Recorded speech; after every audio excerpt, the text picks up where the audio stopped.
Aprendo en casa.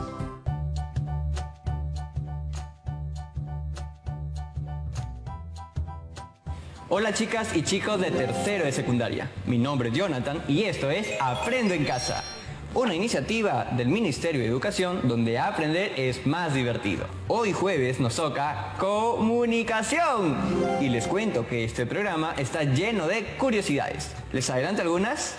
A ver, ¿ustedes saben que en algún momento de nuestra historia hubo la posibilidad de ser gobernados por un príncipe inglés?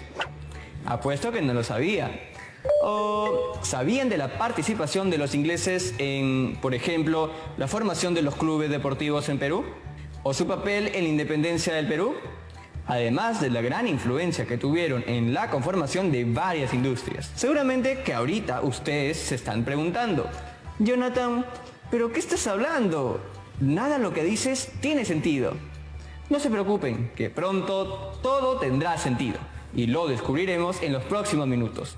Si quieren saber en qué se relacionan, no se muevan y vean este video que tenemos preparado para ustedes. Ah, verdad. Un ratito. No olviden traer lapicero y papel para que tomes nota de estas preguntas, que responderás con el contenido del video y guardarás en tu portafolio. ¿Qué participación han tenido a lo largo de la historia los británicos o ingleses? ¿Qué influencia ha tenido la migración británica en lo referido a la arquitectura en el Perú? ¿Reconoce los nombres de los migrantes ingleses que se mencionan? ¿En qué o dónde los ubicas? Ahora sí, vamos con el video.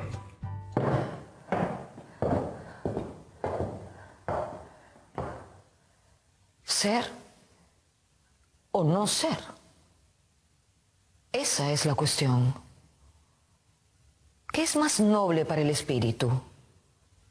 ¿Sufrir los golpes y dardos de una injusta fortuna? ¿O tomar las armas contra un océano de calamidades y haciéndoles frente, acabar con ellas? Morir, dormir, no más. Lo que acabamos de escuchar es la primera parte del famoso monólogo de Hamlet, uno de los grandes personajes de la literatura universal.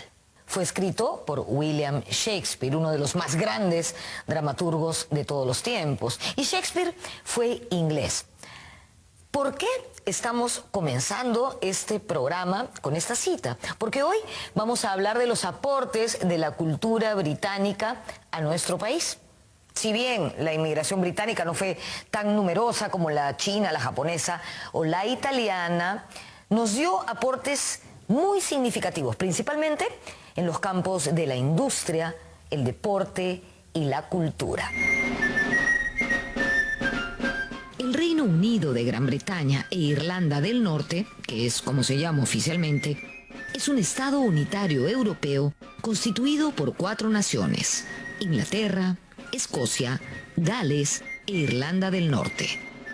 De los británicos tenemos muchas referencias, íconos muy marcados: el rey Arturo, la familia real, el fútbol, Shakespeare, el té de las 5, el whisky, los Beatles, los Rolling Stones, Queen, en fin.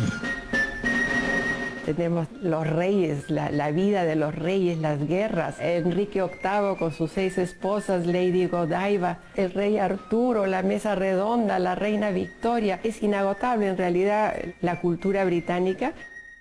I'm still got my roots in Britain in that I love my British food. I find it very difficult here that I love my bacon, I love my cheese, I love what they call a pork pie. La inmigración británica en el Perú se inició de manera pequeña pero consistente desde la primera mitad del siglo XIX. Antes lo que hubo fueron intercambios y, si nos ponemos estrictos, los primeros británicos que llegaron a nuestras costas en el siglo XVI fueron piratas y corsarios, como Richard Hawkins o Francis y John Drake. Este último purgó prisión en un convento de Lima por espacio de 2 años. Más tarde, en el siglo XVIII, llegaron a América Hispana funcionarios irlandeses católicos al servicio de España.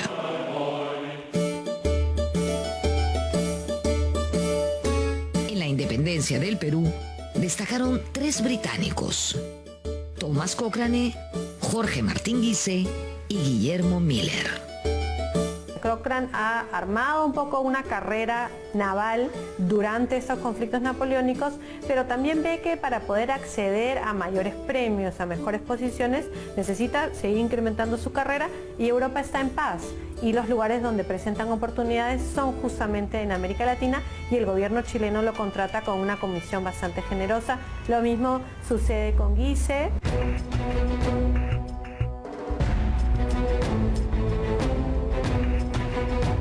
La Armada Patriota chilena, que trajo al general San Martín, estaba al mando de un marino británico, Lord Thomas Cochrane. En 1819, Cochrane empezó a hacer incursiones de reconocimiento en la costa peruana e incluso atacó el Callao, pero no logró someter a los buques realistas ni a la fortaleza del Real Felipe, donde yo me encuentro en este momento.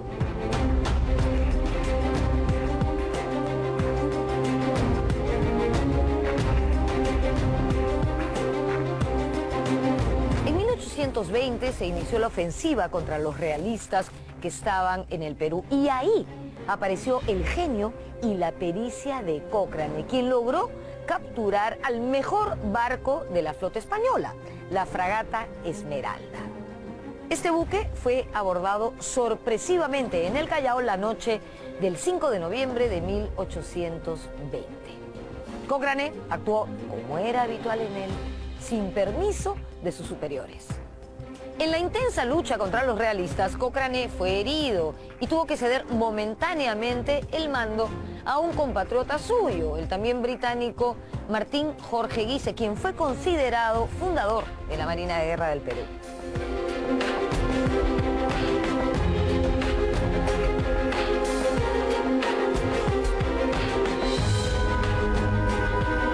Jorge Martín Guise se afincó en Perú, se hizo católico y se casó con una limeña.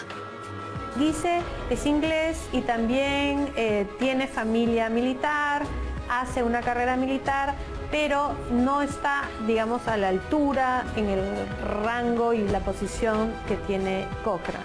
Pero él es una persona, digamos, muy correcta, que hace su trabajo y funciona muy bien, sobre todo durante el bloqueo naval del año 19 con Cochrane. Luego ya empiezan los problemas, porque Guise es más cercano a San Martín en el sentido de cómo conciben que se deben llevar los premios y las capturas de los diferentes barcos, y Guise se mantiene en el Perú. Él se casa con una mujer muy joven y además él muere en la guerra de Perú y Colombia. Entonces él tiene una vida un poco más corta y una vida que se queda aquí. En 1821, el Protectorado de San Martín envió una misión diplomática a Londres.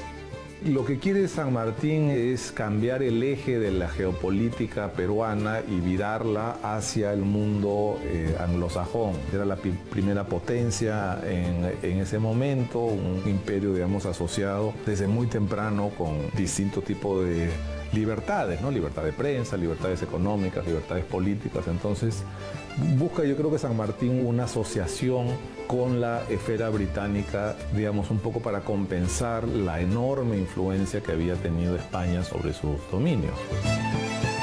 San Martín quería una monarquía constitucional y pensó que el emperador podía ser un miembro de la familia real británica. Su primer candidato es alguien vinculado a la corona británica, pero que en ese momento ya no era parte de la corona británica, que es el viudo de la princesa Carlota de Gales, que es Leopoldo de Sajonia-Coburgo-Gotha. Leopoldo era el ex príncipe de Gales, era un miembro de la familia real británica, pero que ya no tenía ninguna función porque su esposa había muerto dando a luz a su única hija, que también murió. Era un candidato ideal. En el camino, digamos, cae el protectorado, entra Bolívar y los planes de ser una monarquía constitucional se acaban. Pero Leopoldo llega a ser el primer rey de los belgas, luego de haber rechazado no solamente la corona del Imperio peruano, sino la corona de Grecia. El ejército de Bolívar también estaba compuesto por algunos oficiales británicos. Bolívar manda a reclutar en Londres a británicos, tanto irlandeses como ingleses, algunos escoceses, y ellos llegan a la parte norte del continente y la mayoría muere por problemas de enfermedades tropicales. Pero algunos de ellos llegan a ser muy importantes con las fuerzas de Bolívar. Personas como Daniel Florencio Leary, James Burdett O'Connor.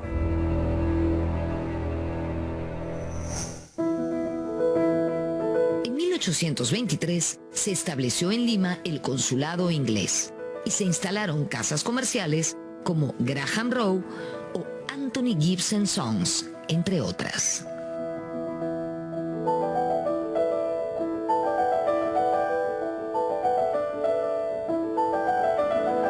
El cementerio británico fue creado en 1834 en el pueblo de Bella Vista. El gobierno de Luis José de Orbegoso autorizó la venta de este terreno al cónsul general de Su Majestad Británica en el Perú. ¿Con qué fin? Con el fin de que sirviera de cementerio para los residentes británicos de religión protestante.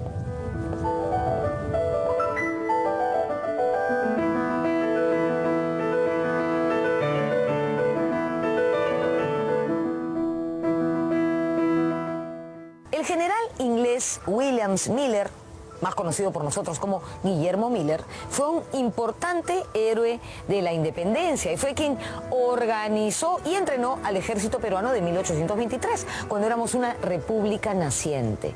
También participó en las batallas de Junín y Ayacucho en 1824. En Ayacucho, de hecho, comandó la caballería.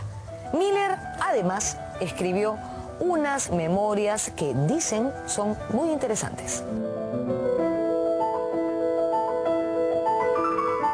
A diferencia de Guise y de Cochrane, no es de una persona de tanta alcurnia, pero viene de una familia con cierta comodidad y también se enrola en el ejército muy joven y hace la carrera en las guerras peninsulares, es decir, él va a España y pelea con Wellington en esas campañas. Entonces, cuando él llega a América Latina, él ya habla español, él conoce gente, mucha gente española, incluso se encuentra aquí a realistas que en el pasado han sido compañeros de armas de él.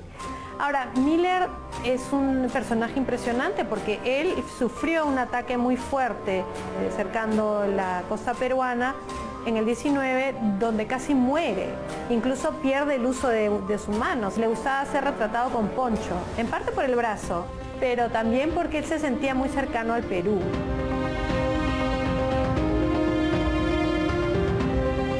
Miller pasó sus últimos años en Lima y cuando sintió cercana la muerte, pidió que lo llevaran a un buque británico que estaba anclado en el Callao.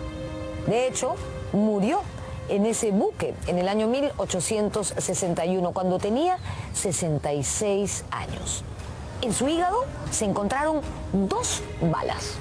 Miller fue enterrado aquí, en el cementerio británico, pero en 1926 sus restos fueron trasladados hasta el Panteón de los Próceres, que queda al lado de la Casona de San Marcos, frente al Parque Universitario. En este cementerio encontramos todavía un homenaje de la nación peruana a su figura.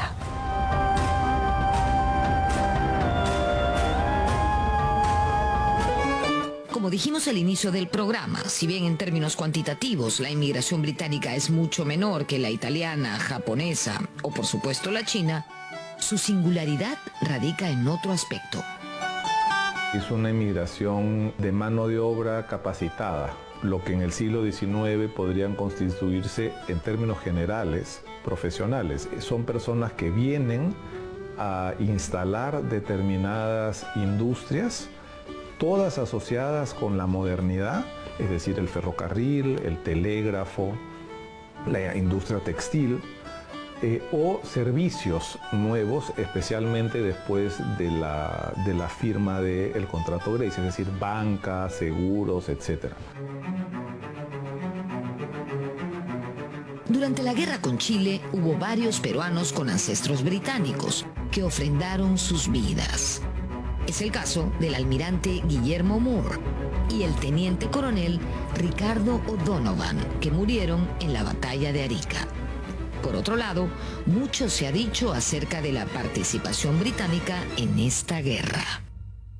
Yo creo que el texto de Glauco Seoane, que es hecho sobre la base de archivos británicos, en el caso puntual de una casa comercial, pero probablemente la casa comercial más importante en ese momento, que era la casa Gibbs, él prueba, digamos, que la Cancillería británica no tuvo ninguna preferencia por ninguno de los lados que peleó en la guerra. No está en la geopolítica británica querer favorecer a determinado país en ese momento. Poco se ha resaltado la participación británica en defensa de la capital durante la invasión, en enero de 1881. Muy poca gente se ha puesto a pensar en lo que significaba la presencia británica en Lima después de la batalla de Lima y la influencia que tuvo con el general Baquedano de poder parar los desmanes. Y esto se explican por los números, es decir, Italia tenía una corbeta, lo mismo que Petitoir, tenía un solo buque, y los británicos tenían por lo menos 5 al mando del almirante Sterling. Fueron los marinos de las potencias extranjeras a hablar con Baquedano. En términos de fuerza militar, el oficial que llevaba la voz cantante ahí no era Petitoir, sino era Sterling, porque tenía a su mando una mayor cantidad de buques.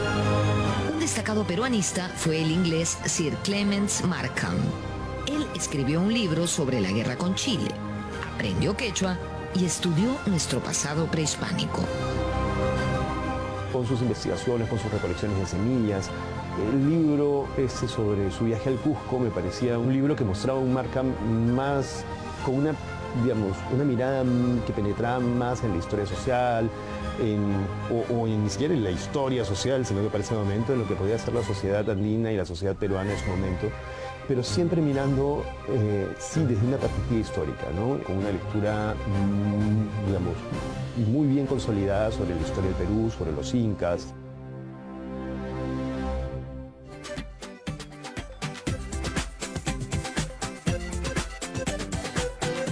Estamos viendo Aprendo en Casa, secundaria.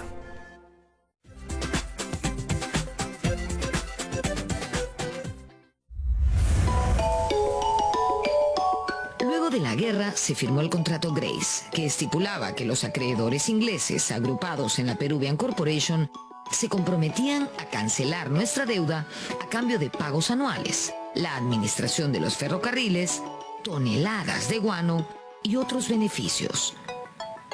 Lo que siguió fue una etapa de recuperación. Empezaron a llegar inversiones extranjeras, parte de ellas británicas.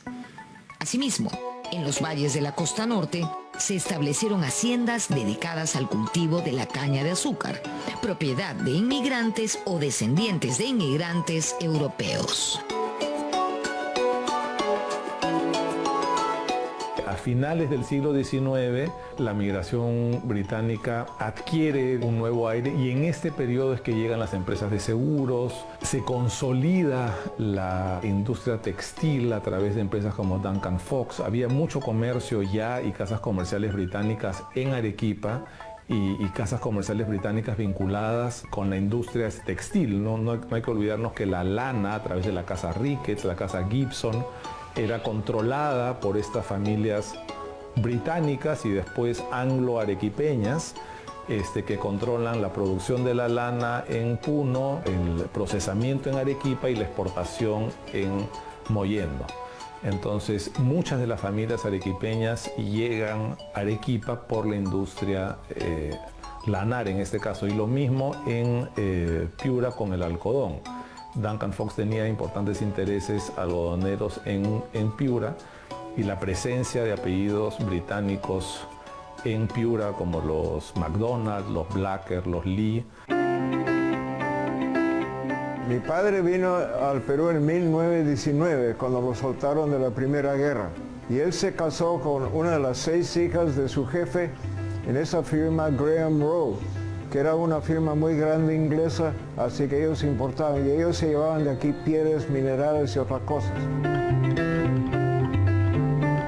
Mi padre llegó al Perú después de la Primera Guerra Mundial, más o menos por el año 18, 19.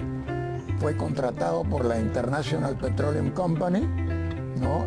Trabajó varios años en Talara. Mi padre renunció a la International Petroleum para venir a Lima y fundar su propia compañía.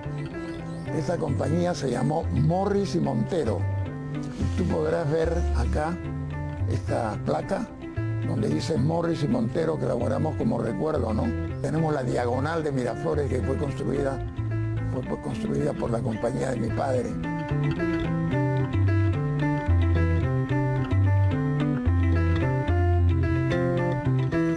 En su libro de memorias, El pez en el agua, Mario Vargas Llosa habla sobre el año de infancia que pasó en Piura y su acercamiento a la cultura británica.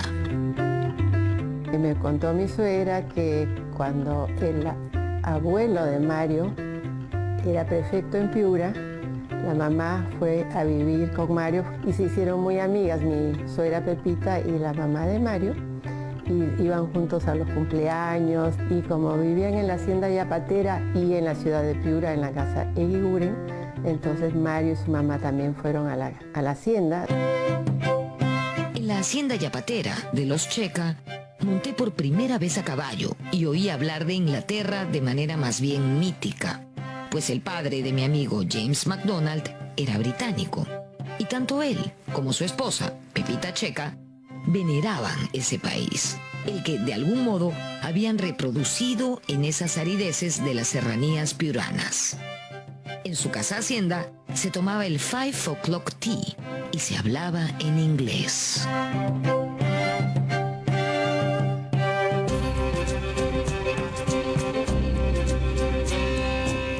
Uno de los aportes más importantes de los británicos en el Perú se produjo en la esfera del mundo asociativo, llámese clubes, sociedades, colegios. José Gálvez señala en su libro Nuestra Pequeña Historia que nosotros le debemos mucho en materia de sociabilidad, de diversión, a los ingleses, en este caso británicos establecidos en el Perú. Estos británicos son los fundadores de los primeros clubes o espacios para la sociedad peruana, o limeña específicamente. La creación de los primeros clubes británicos datan de 1835 con la creación del Salón Comercio.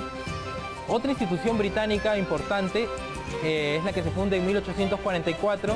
La biblioteca inglesa contaba con periódicos europeos y básicamente reunía a toda la colonia británica en el Perú, pero tenía la particularidad de que también recibía a inmigrantes extranjeros de otras nacionalidades y peruanos. Uno de los clubes más representativos de la colonia británica es el Phoenix Club, que tuvo varios locales en la Plaza de Armas, la Plaza San Martín y hoy en San Isidro. Eso fue fundado en 1879, en la esquina de Girón Unión con Plaza de Armas, hasta que en las revoluciones dijeron que las balas volaban por ahí, así que se mudaron a la esquina de Carabaya con la Colmena.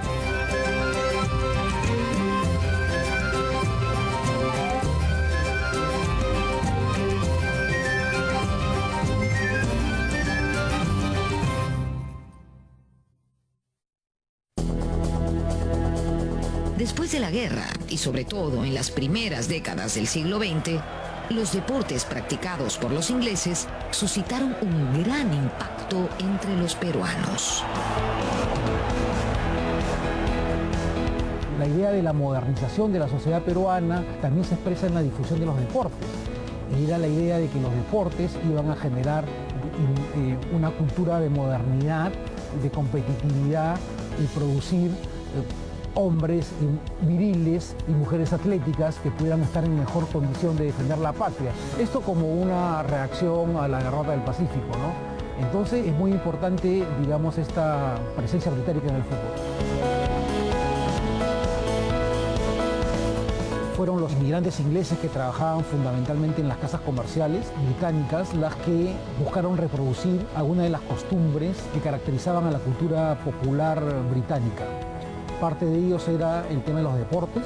Digo que tuvieron un papel fundamental no solo por los clubes, sino también porque había que tener reglas comunes para desarrollar una competencia, es decir, todos los clubes o los participantes de un campeonato tenían que seguir las mismas reglas. Y como había muchos deportes con pelota en el mundo, los ingleses fueron los primeros en sistematizar estas reglas y hacerlas universales, que son las reglas que actualmente conocemos. Todas estas tienen origen británico.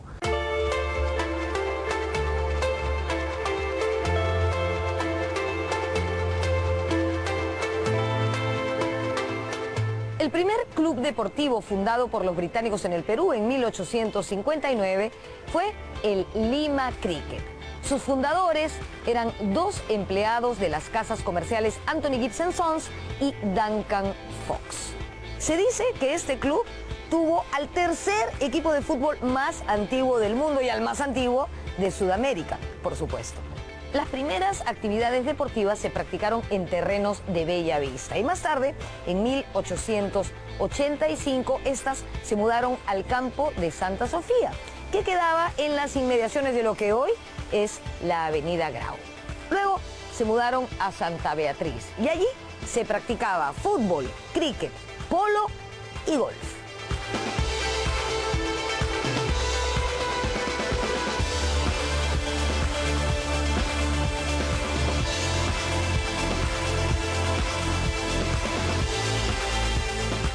En 1906 adoptaron la denominación Lima Cricket en Fútbol Club y en la década de 1930 se trasladaron al local que ocupan hasta el día de hoy en Magdalena. Este es el pub Cricketers, o sea, el pub de los jugadores de cricket.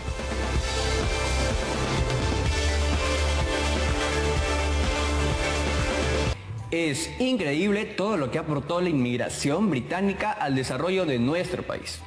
Y quizá nosotras y nosotros ni siquiera lo sabíamos. Como acabamos de ver en el video, la llegada de los ingleses al Perú no solo trajo consigo desarrollo y avances tecnológicos, sino también una serie de cosas que nos hace sentir orgullosos como peruanas y peruanos. Por ejemplo, las típicas pichangas de los domingos. Otra cosa que me pareció muy interesante es que los ingleses tuvieron un papel muy importante, según dicen, en el proceso de la independencia. Bueno, queridas amigos y amigas, ya estamos llegando a la parte final del programa y como siempre, ahora es el turno de ustedes. El reto de hoy es investigar a profundidad sobre la inmigración inglesa en el Perú y elaborar una infografía sobre sus aportes más significativos o los que más llamaron tu atención. Para desarrollar esta infografía puedes utilizar los materiales que tengas en casa. Pueden ser crayolas, plumones, cartulina de colores, lo que ustedes quieran. Dejen volar su imaginación. Recuerden que pueden compartir todo lo aprendido con sus primas, amigos, vecinas o familiares. Es muy importante poder registrar sus trabajos y guardarlos en su portafolio. Así tendrán todas las evidencias de su aprendizaje. Recuerden lavarse frecuentemente las manos con agua y con jabón por al menos 20 segundos. Y si van a salir a la calle, que sea solo cuando sea necesario, usando su mascarilla y respetando la distancia social de al menos 1 metro. Esto fue todo por hoy en Aprende en Casa. Nos vemos en una siguiente edición. ¡Chao, chao, chao!